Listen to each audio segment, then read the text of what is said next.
we are getting much closer to our objective, which is to generate some electricity. That'll be the exciting part.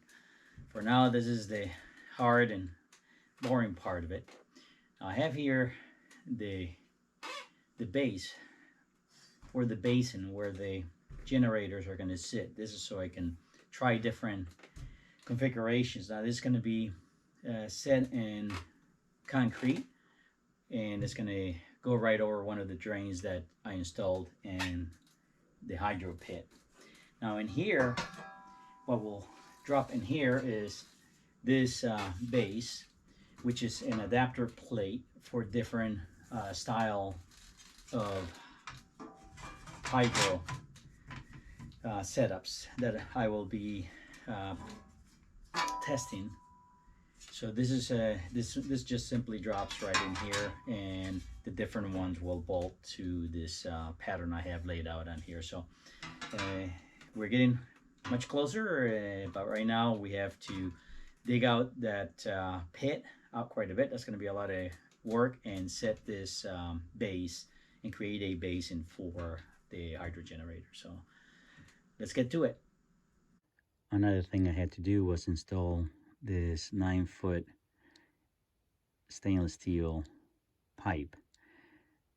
This last section here is 9 feet, and that's because I was actually 9 feet short with the 3,000 feet of HDPE 2-inch plastic pipe that I installed. So it was 9 feet short. So I had to switch it over. I tried PVC with 2 stainless steel couplers at each end, and I couldn't get to stop leaking. So I decided to break the bank and buy this very expensive stainless steel pipe. I also wanted stainless steel because it's stronger, it's not going to rust, and also this is where it's going to go through the foundation here that we'll be placing. So I wanted to be a little stronger and not worry about some breakage or any issues. This is the PVC pipe I end up replacing. I tried using this product, but it failed following the instructions to a T. I also tried using it in combination with Teflon tape, and even going as far as allowing it to dry for 4 days, and still leaked at both ends of the pipe. Now this product worked at the first try. No leaks at either end of the pipe. Perfect.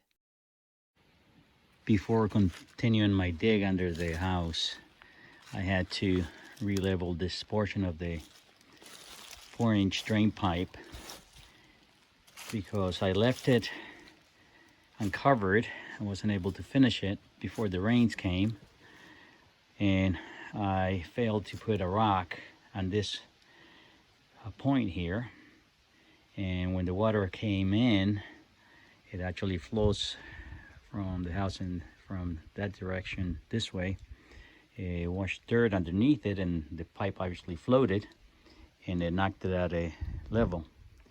So I lost 2.5 hours this morning trying to get it back in place. Digging underneath a pipe is trying to lower it is a little tricky, but it's now in place.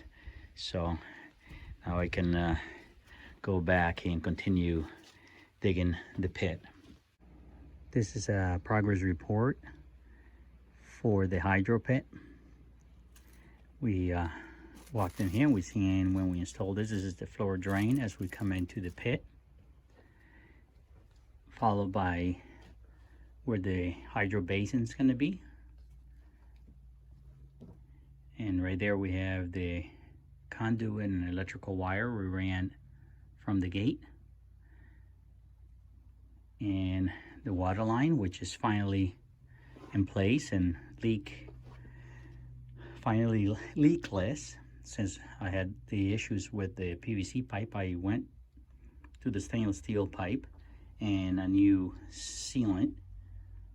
It's a Hercules blue block, which worked real well on both sides, so I was able to bury this pipe and finish this area here. And right there we have the auxiliary drain that's going to go to a water fountain or the greenhouse, perhaps in the future, but it's also a drain that is connected to the same drainage system here. It's only for spring water, clean water, not a sewer water.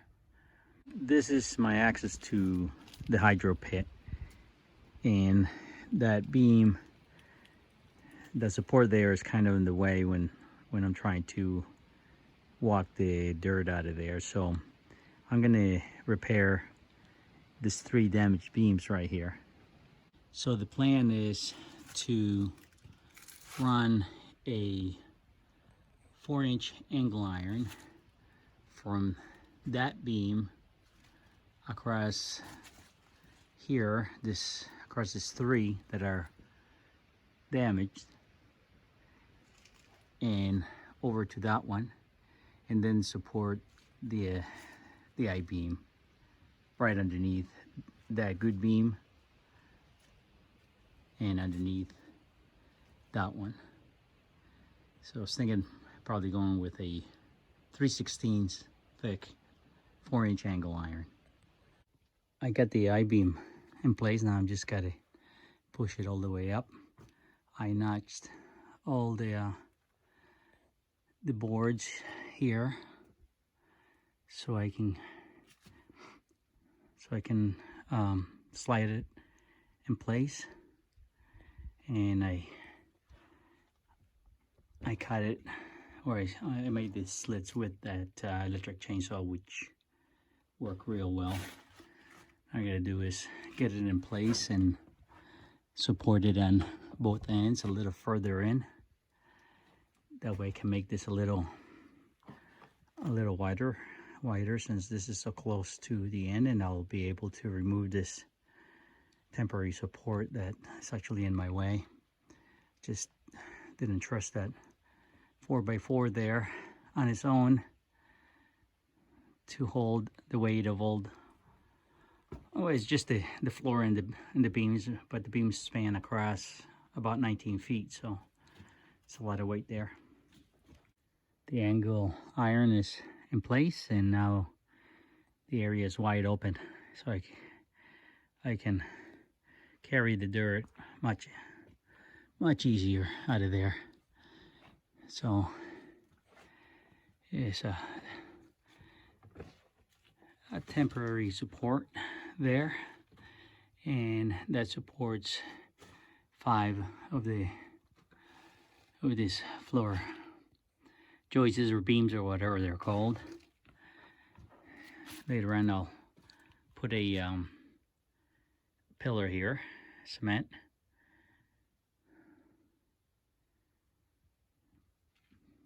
No more 4x4 to bang my head against. So, and I'm sure that's gonna stay there. I'm not gonna replace that. I'm just gonna trim these boards here and repair this area here, but that angle iron is still gonna be in place as the main support for those beams. We are lifting the topsoil, top layer, top 3 inches here, and I'm sifting it, looking for any hidden treasures. Maybe a coin like I found already, or some bottles. I like collecting those antique bottles and anything else I might find under this whole house. I'll get this hanging around. I'm gonna make something that I can use to filter out the dirt.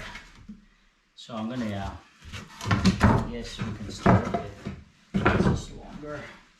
So we'll put this on the outside.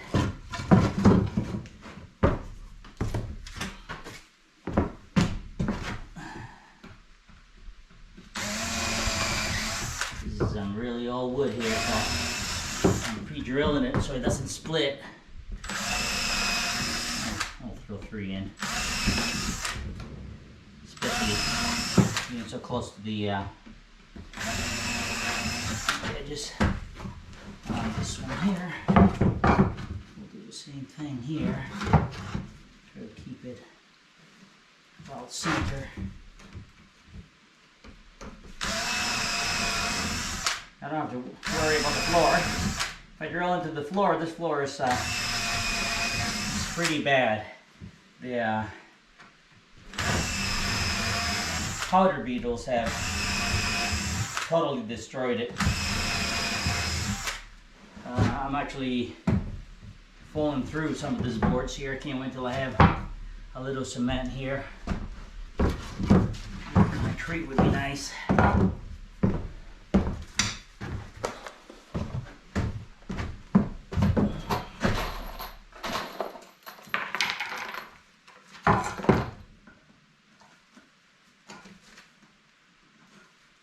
I'm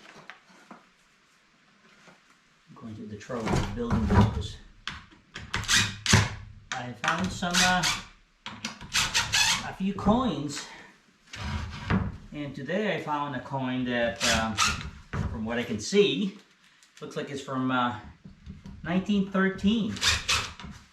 I'm not sure exactly what kind it is. So I got to clean it up and look at it a little better. And that's the fourth coin that I found by accident. Just the rain just exposes all the dirt that I've been moving. So I don't know how many more are around to be found, but I wanted to use this thing here to screen the dirt. Just kind of make something quick here. Nothing fancy.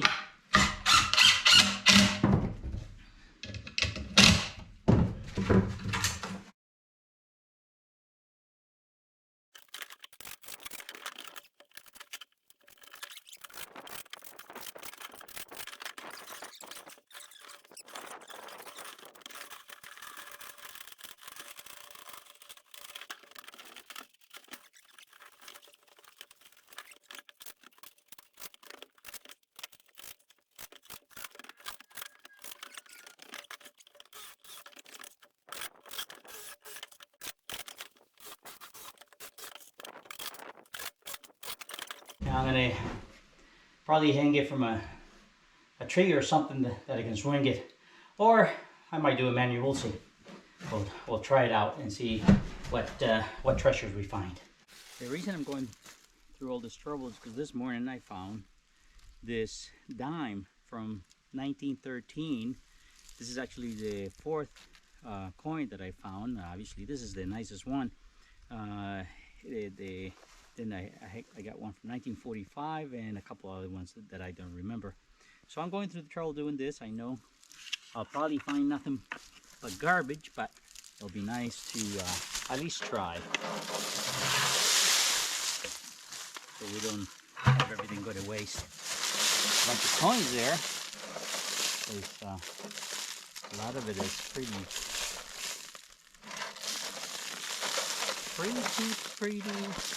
There's a lot of glass. Nothing but rocks and garbage so far. But at least we're gathering up the topsoil, so that should be good. Nice clean topsoil. 100 years old, but or more. It's better than this clay.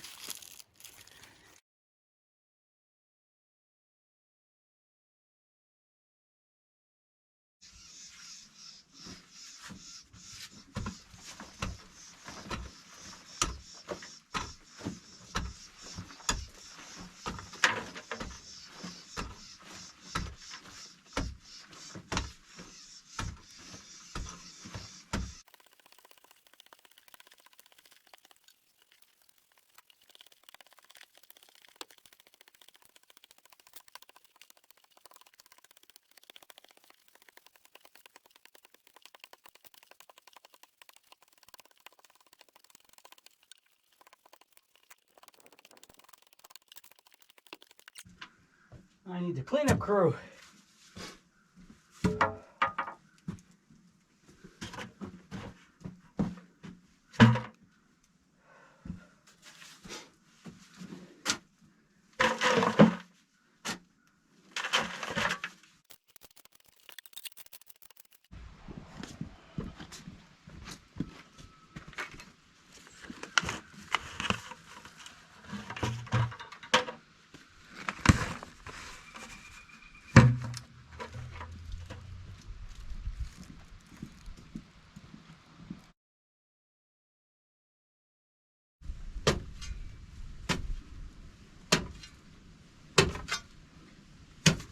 Here's one of the hitting one of the layers of rocks.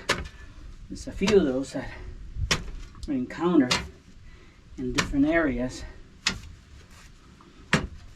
This one is down here near the bottom.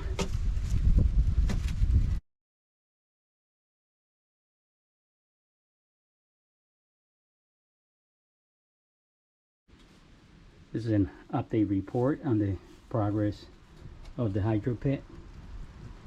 Right here I'm making myself a little work table. It's not permanent, it's a temporary thing so I can put my supplies. We obviously ran the electrical and the conduit for the front gate. We have the drain for the hydro basin and our water line. Also fill this area here. I'll be putting a window here, not across the entire thing, but once everything settles and I decide exactly what I'm doing in front. We more than doubled the space we had from the last report. We're down here to the middle of the cabin. I mean the house, the lighthouse. This is a support that we thought was supporting the floor, but is actually going to a shorter, a narrower beam. So I'm going to be taking that out, just getting ready to put a support right there and get that rock out of the way. Those rocks actually. Now we do come across an occasional rock. It looks like that one is about that big. That one I can lift. I did come across one that I was not able to lift, but I was able to roll out of here. And our floor drain and our repair here at the entrance with the angle iron.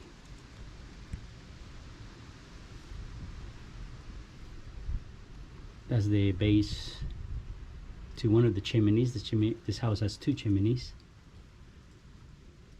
two fireplaces, which I won't be using unless I'm able to figure a way to put a liner inside of it and an easy way to clean it. The other one's down at that end right there.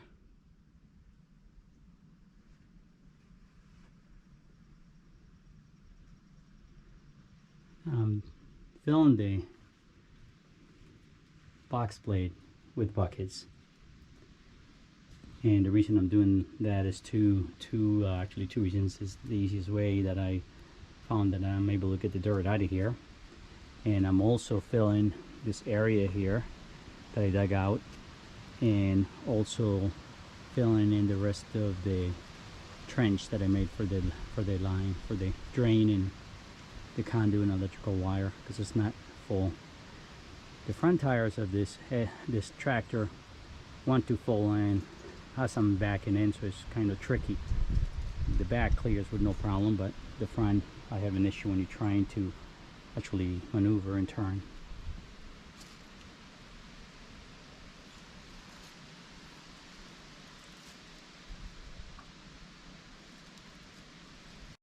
That rock wasn't too bad.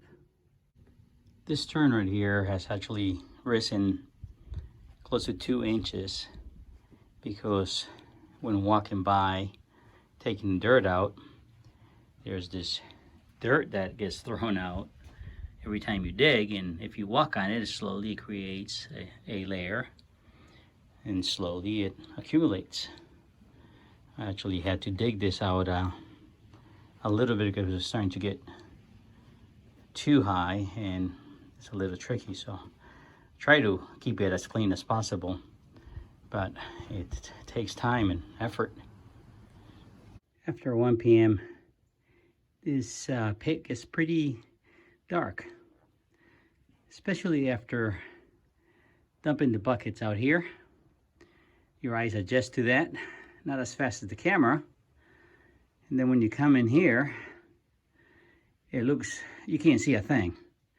So I think I'm going to invest in a second Harbor Freight solar panel kit. That's what I've been using at the cabin, and it seems to work okay, at least during the winter when the trees have no leaves. And I could mount a couple of those lights in here so I could see what I'm doing.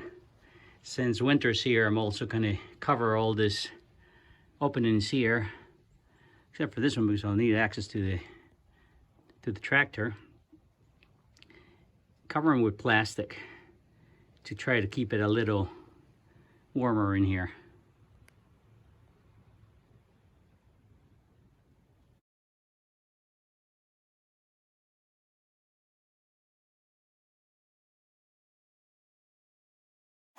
Well, my intake dam failed. I guess we'll have to do a better job. It's all leaking somewhere behind this huge pile of rocks I placed here. I guess there's nothing like concrete or a liner or something to put underneath there, but yeah, it's all going right underneath there somewhere. I can hear it all going through there, but well, another job.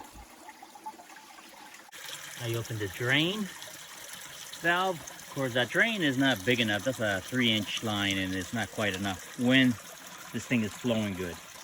Now that it's running some leaks, I'm able to drain it low enough so I can access the filter and do a little cleaning. So once I go and fix the leak, I got to add a much larger, maybe a 4-inch or a 6-inch drain so I can access this filter.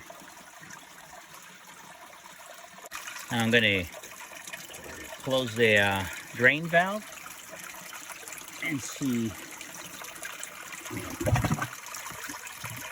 it fill up right there. So again, it's a big leak, but there's still enough water to supply it. And it's underwater. I removed the filter and installed a winter plug since I haven't properly buried the line all the way down to the house. The black walnut trees are right between the entrance here. There's one there to the left and the larger one there to the right.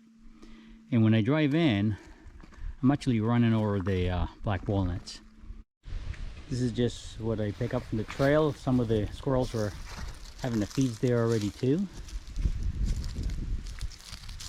And this is another place where I dumped a bunch of them.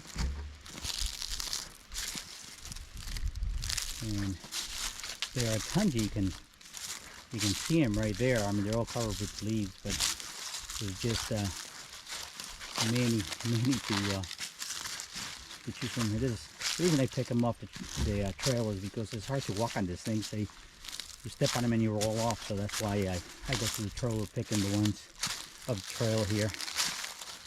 So, and here's more. They just keep falling. These are the black walnut trees.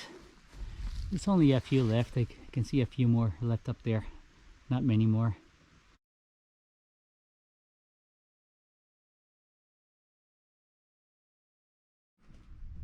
And since I ran them over and half the work was being done for me, I decided to take them down to the creek and wash them. Now I'm drying them in the sun, and I'll try them out, see if they're worth the trouble or not.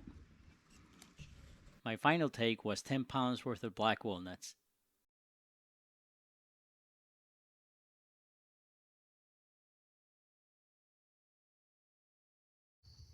Nice to see you still hanging around.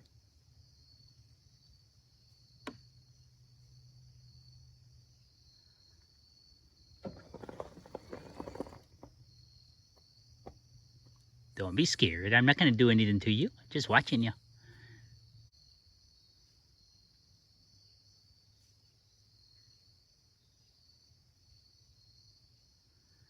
And just don't go to the neighbors.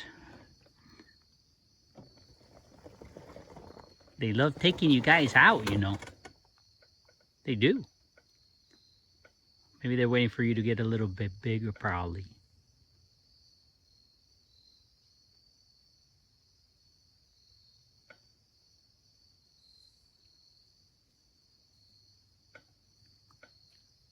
Fancy tail you got there.